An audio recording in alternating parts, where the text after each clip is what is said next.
Our projections are for growth in 2011 to average about 5%.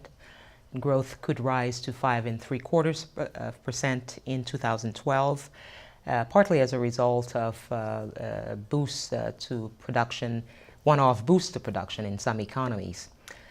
But all of this is predicated on the global economy regaining momentum.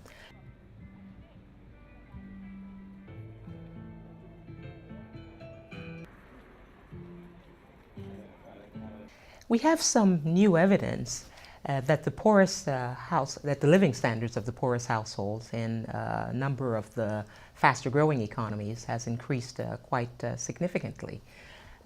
We also know, of course, that the Millennium Development Goals have made progress in a number of countries, and so those indicators, health and other outcomes that are important to the poor, improving as well.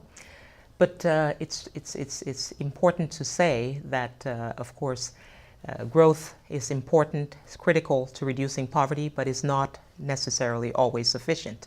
And countries have to pay particular attention to whether growth is in fact inclusive, and where there's evidence that it's not, they need to then implement targeted transfer programs that help those being left out. And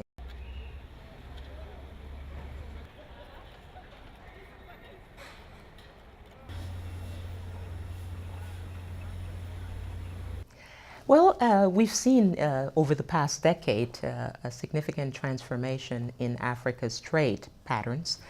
The trade shares of the traditional partners in Africa have declined, and those of the new partners, such as China, has increased significantly.